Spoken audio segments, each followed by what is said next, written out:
Here we go, here we go. Jeremiah is on fire. We're going to continue with John 13, 14, 15. And there's a lot to go through here. Let's get going as we greet you in the only name given amongst men by which you must be saved. This is Jeremiah with New Covenant. We're going to skip the introductions and platitudes because this is going to take a lot of time. I usually like to start with praises and bless Father and I love you, Jesus, and the theme song in this ministry, I'll probably listen to tonight online as I upload these videos. I love you, Jesus. That's what we wake up to every morning. Master, what is thy bidding? Perfect submission means perfect delight. The reason why people don't have perfect delight is because they don't have complete submission. That's the word Israel. Israel means I am submitted to God. Submit to him, Elohim. Let's get going, let's get going. High love, high intelligence. So what's going on here?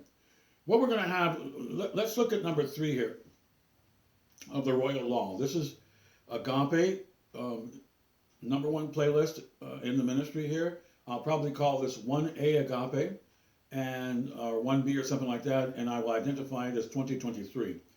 And this will be headed for 2024. This is the same template that will be available for 2024. We have a template up already, and this is an additional template that supports high love, and of course, why is it so important? What is this about flying and soaring in love with the wings of love, and you're never going to die, and you'll never cry again, and you're going to ask God to slow down a little bit because you're going to be overwhelmed with love and the river of love. And this of course is the template we have for agape. This is supplement to that, which is basically love boots on the ground. This is the cornerstone of what love is, based upon the words of the Master. Okay, so. And there's no better place to find out what love is than to go to the progenitor of agape or love himself. Okay? Mr. Love himself. Now let's go. Now, the royal law is number 3 in this ministry, for those of you who may have browsed that. Number 3 is love the Lord, love your neighbor, love your brother the way I have loved you. And that, of course, is number 3 in this ministry if you hit that playlist. And that is called the trifecta. And it's basically 3 components. It's one of the easiest playlist that I have here. Now, I have not gone into explaining a lot as to what that is. One moment here. So let's get back. Now, we are going to look at the royal law, and the royal law is number 3 in this ministry. And that, of course, is to love the Lord your God with all of your heart, soul, mind, and strength. Love your neighbor the way you love yourself, and to love one another as I have loved you. The third one is right here, which is to love one another as I have loved you, which of course is John 13:34. So this is like the big enchilada. When the Master announces this one, it's basically number 3 as far as royal law. In other words, this is the top of everything. Now, that's why number 1 in this ministry and number 3 in this ministry are tied together, because 1 is high love and number 3 are the royal laws. That you're free to obey these commandments. Under your volition, your humanity, your steering wheel, you can guide yourself into this love of Jesus Christ, which is to love the Lord your God with all of your heart, to love your neighbor the way you love yourself, and to love the brethren the way he loved. Now, what's going on right here is the Lord is presenting a lifestyle that is not common to mankind, that mankind cannot perform this high love. You cannot perform this high love. You don't have the ability to do it, and furthermore, you're going to have to yield to it, and you're going to have to want that love force to flow through you. in order for you to achieve obeying the royal law. What we do here in this ministry is show you how to achieve the royal law. How to fulfill the royal law by listening to the commandments of the Lord Jesus Christ.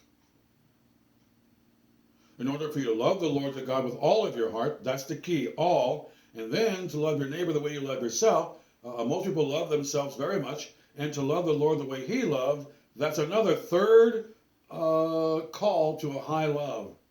Because there's three ways that it's high. It's high because it's all of you.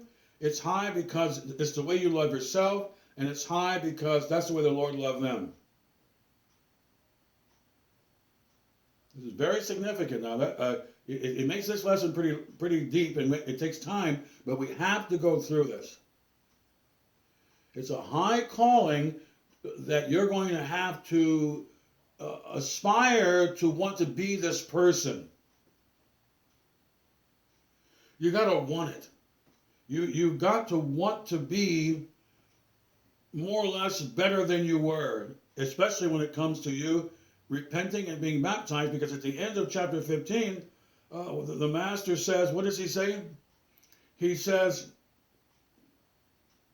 that, where is that? I lost where I was. We'll get to it later. I was going to cite the scripture. He says, if you loved me. Okay, why did he say, if you love me? Because, and that goes to this point right here, which is number one. The number one point is that if you love me, what he's saying is that they don't have a high, intelligent love for him at this time. They're not thinking very well, so they can't have high love. That's the point. You cannot have high love if you're not a thinker. I want you to stop right there and think for a moment. This is monstrous. What's the point? The Lord is demonstrating high love all over the place, especially in these two chapters. Now, what he's saying is that he loves them a lot, but he's also thinking. He's planning. He's doing this. He's telling them how to go to heaven. He's telling them how not to go to heaven. Be careful that you don't go that way. He's doing all of this. He's covering the waterfront intellectually. So he tells them, you would rejoice if I told you I'm going to the Father. But they're sad, which means they're throwing their emotions around without thinking. Stop right there. They're not mature Christians. Mature Christians use their brain with their emotions. If they really love the Lord deeply, which means agape, they would be thinkers and feelers. He's telling you right there in simple grammar. I read over it quite a few times before I actually realized that was there, kind of. As a Bible teacher, I don't learn everything overnight, and I don't put pressure on people to learn everything overnight. It's just that that's why we just put up baby steps. But the point is that it was right there. It's probably due to my laziness. That's the point. Instead of watching a basketball game when I was young, I should have been reading that so that I could know, what I need to know or what I should know that's available for me. The Master says in John 15 here that your joy may be full. In other words, if you're bouncing around all over the place, your joy is not going to be full. If you're wavering, you're over here, you're over there, you can't have full joy. You won't be joyful. But if you're steady and you're on task, your joy will not be interrupted due to your lack of consistency and wavering and confusion that you've invited into your life as opposed to paying attention to the class. That's the point. If you pay attention to the class, your joy is going to be full.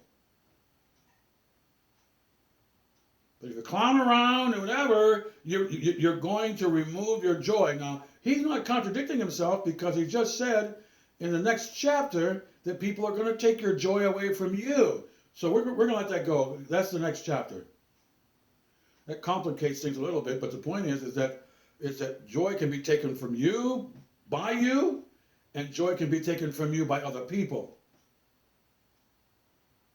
Because the master is concerned with your joy. I care because I want you to have joy. That's 16 in this lesson.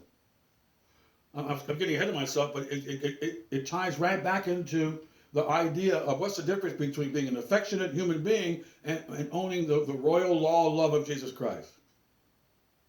And the difference is monstrous because he just gave you an example about the boys are going, oh no, you're going away. And he said, if I told you I'm going to Father, you should have been happy. Because if I go to Father, that means it's good for you.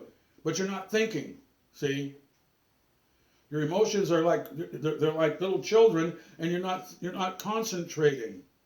And agape love, which is the word that's probably used here for love, is agape, it's not phileo. It's not I care for people. No, it's I care and I use my head with intelligence. Because as we go through this, you'll see that he's using his intelligence big time. He's not just caring for these guys. I'm preparing a place for you. I want you to be with me. You can't follow me. He's going through all of the elementary steps of logic in this departure. Okay? So he owns agape love.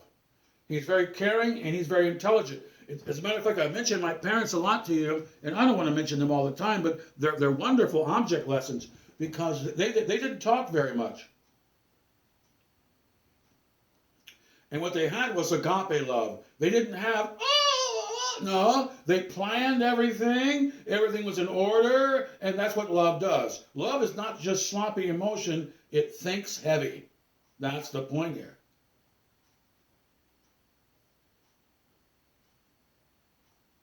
When you join the Christian crew of Protestant Christians, you're joining the think team. I'm talking about real Protestants. I'm not talking about TV people or Starbucks, half-dressed people who go to Starbucks and run through a church or something. I'm not talking about people who are not real deal people, okay? Real deal born-again people, okay? But what I'm talking about is and we need to move on. Let's go to number 2. I can continue with that. We'll get back to that later. So what's the first thing that the master basically talks about after mentioning the royal law, which is the overarching principle? If you're going to have to take your game up, as they say in America, you're going to have to take your game up, dude. Playing with people, hurting people's feelings, you're going to have to basically leave that alone. You're going to have to chuck that flippant, I care today, I don't care tomorrow stuff. It ain't going to fly. That's the point here. And the Master says that repeatedly. If any man love anyone more than me, he's not worthy of me. Which is common sense, isn't it? Or it should be common sense. That the people don't really care about you. Why do you want them around you? Unless you're a Jerry Springer person and you're not thinking with your emotions. That goes back to emotions again. And thinking. And sensuality without thinking.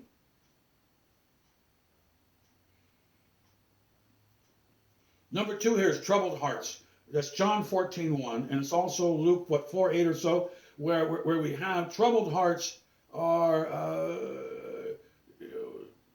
What do we have? Let not your heart be troubled. That goes back to Luke 4:18. He has sent me to heal the brokenhearted. Also, we have render to God the things that are His. God focuses on hearts. That's his main focus. When you go to heaven, that's all there is heart-to-heart communication. There's no money, there's no debts, you don't have to pay for anything. All there is heart-to-heart communication. That's all there is. They had a TV show here in America called Heart to Heart. I don't think it was a very heart-to-heart show, but it was a TV show called Heart to Heart. That's all there is in God. Look what he starts out with as he gets into, I'm going to go away, and what's the first thing I want to tell you is, don't be troubled, and I don't want you to have troubled hearts. So he's right back to the beginning of his gospel where he says, God has anointed me the force of love that I might bind up the brokenhearted. See, it always goes back to that. Render to God the things that are his. What God owns that you have is your heart. That's what he wants. He knows if he gets your heart, he'll get everything. That's the point.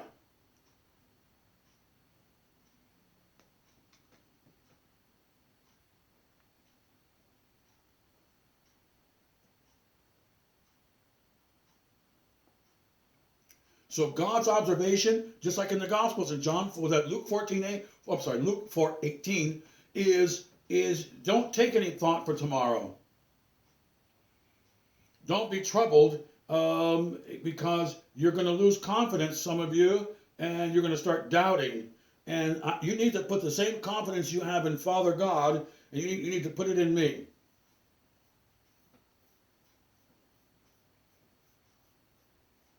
Because when you start doubting and shaking, that means your heart is troubled, and I don't want your heart to be troubled. So here we have our first time that he really breaks down, breaking down as to how much he cares. He cares like 20 times here. Okay. To say that you found a very caring supervisor in Jesus Christ is an understatement. That's the point here.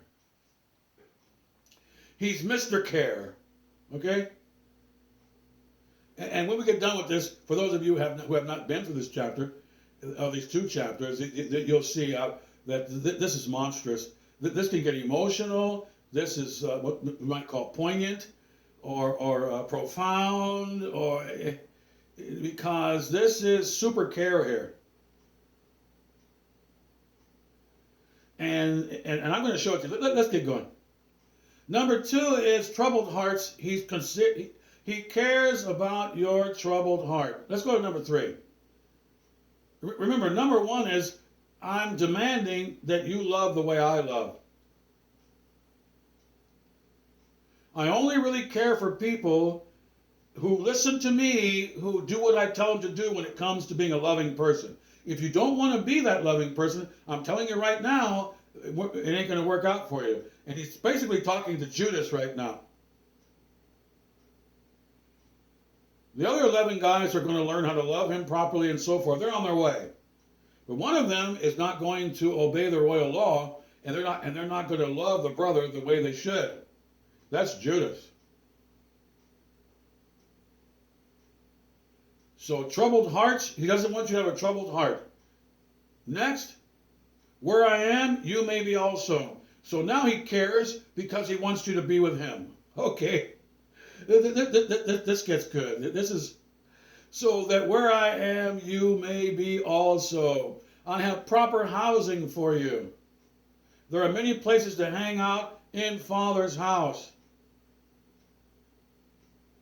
And where I go, you know where I'm going, and you know how to get there.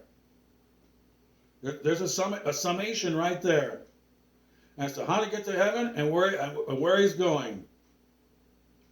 Of course, he's going to say, I am the way, the truth, and the life. But let's move on. Okay, number 4. You're going to now have love again, this time from hanging around other Christians as you're bringing in the sheaves. Bringing in the sheaves, bringing in the sheaves. We shall come rejoicing, bringing in the sheaves. So now Jesus cares for you so much that he wants you to hang around people not only who are saved, but the people you're going to save are going to love you. So he set you up not only for his love, but for other people's love in the future. So he's covering all the bases here, people. I mean, you brethren, and of course, he's going to mention greater works than these shall ye do, John 14:12. Which means you're going to have a big harvest out there of hundreds or thousands of people, and it's going to be greater love than what we're doing here with you 12 boys here, 11. Greater means more love works, more people getting saved, and back to the original concept.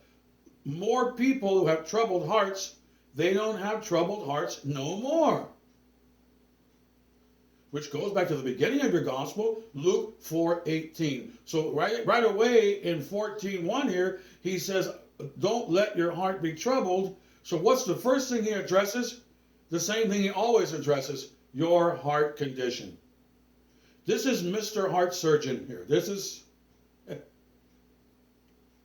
Mr. Heart.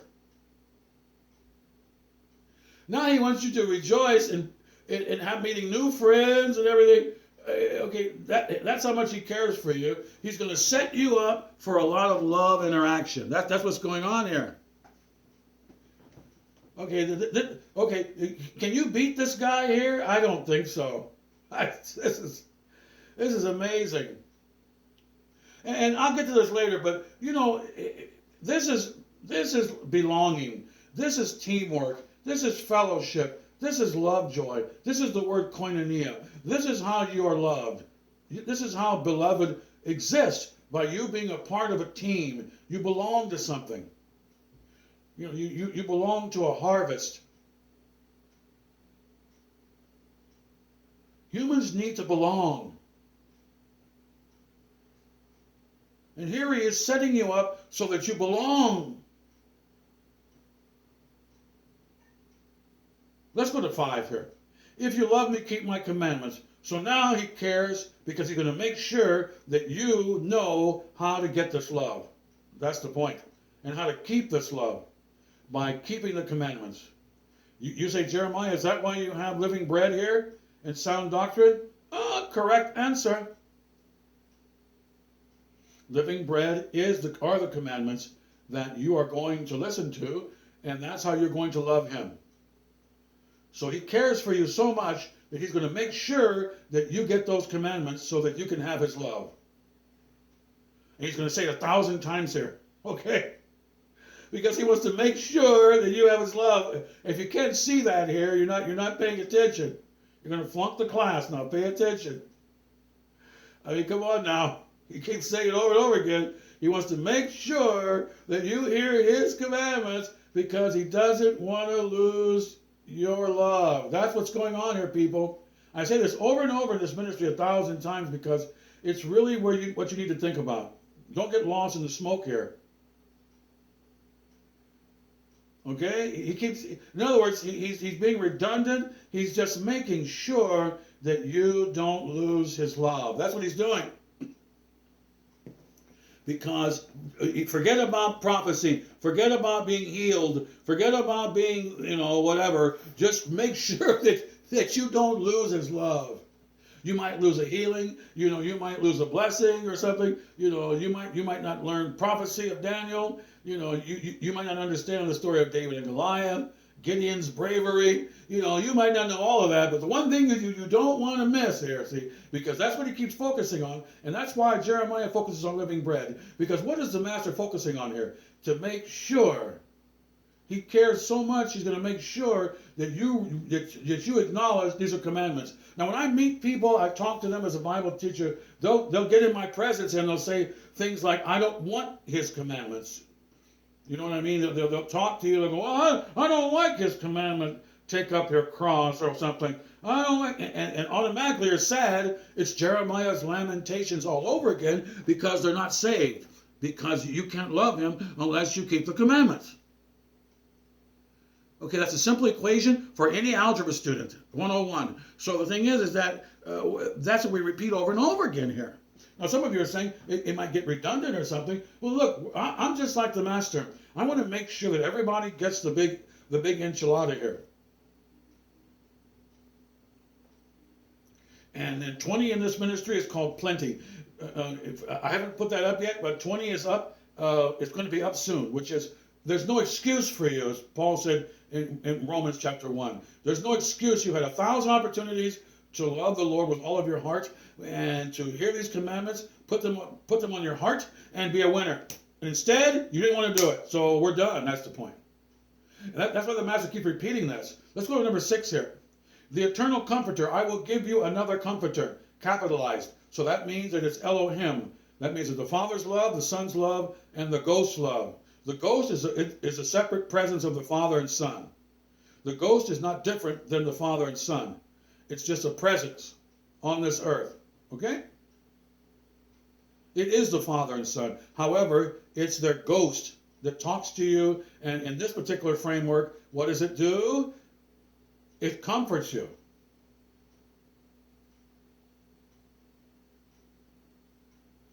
So number 6 says he cares for the sheep. He cares for you by giving you the comfort of truth. That's the main issue here. Is that truth is going to give you comfort. Lies don't give you comfort. Lies make you uneasy. It's impossible for you to have peace with lies. It's impossible.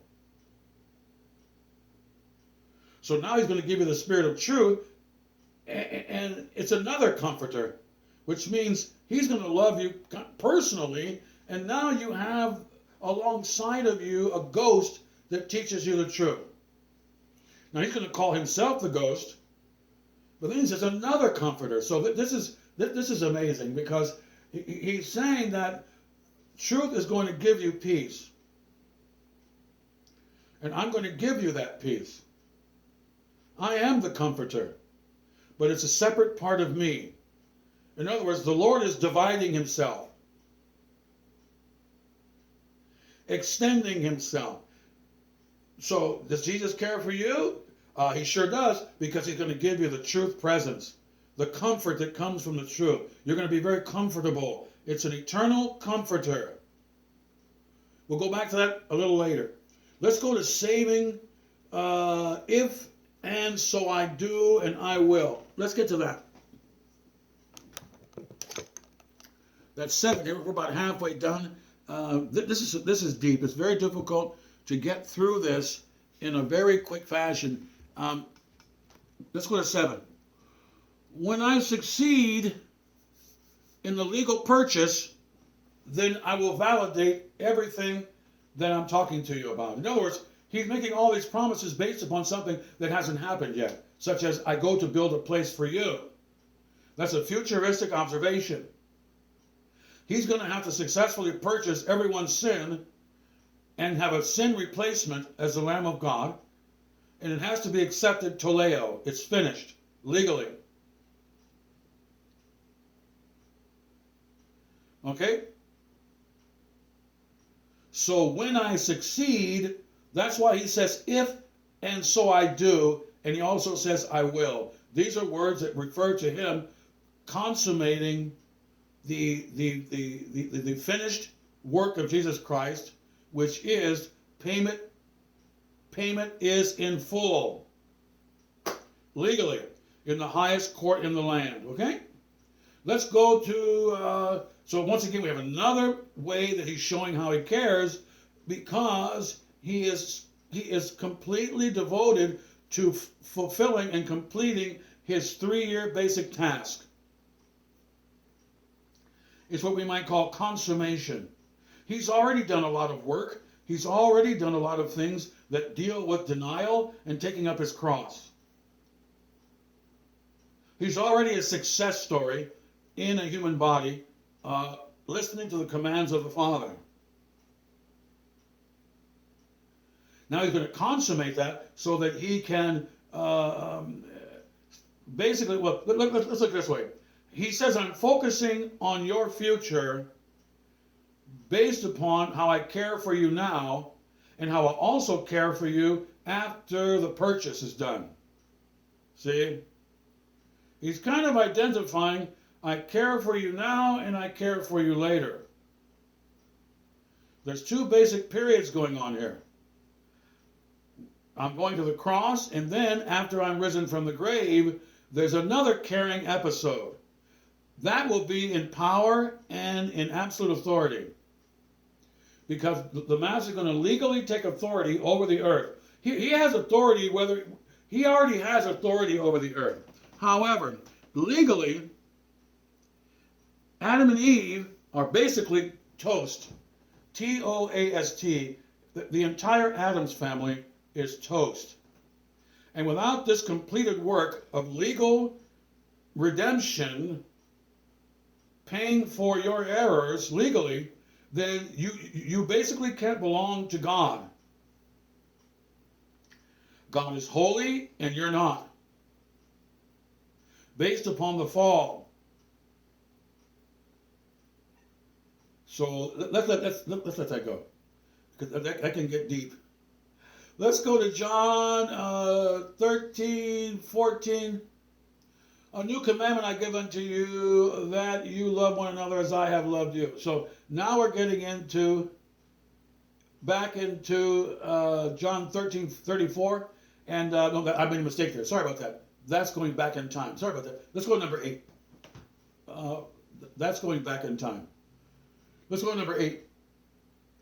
John 14:21. He that hath and keepeth my commandments is he that abideth in my love. Let's look at that. 14:21. He that hath my commandments and keepeth them. So stop right there. So the Master is saying, I care about you so much that I'm going to let you know that there are basically 2 periods of commandment reception. You say, Jeremiah, is that why you refer to 19 in this ministry as being born 2 times? That is a correct answer. The reason why I identify 2 periods of Christianity is because the Master identifies 2 periods. I don't know. I'm just copying the boss. Same thing in the parable of the sower. There's initiation, which is successful, and then there's post-initiation, which is successful. There are 2 epochs, okay? And he's doing it again right here when he says, if a man love me, he will keep my commandments. And then, but before that, pardon me, he says, he that hath my commandments and, the key word is and here, and keepeth.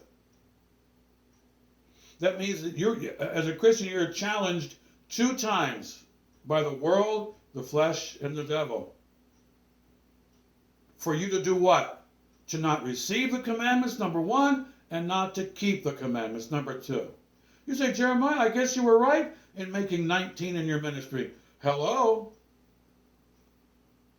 Hello?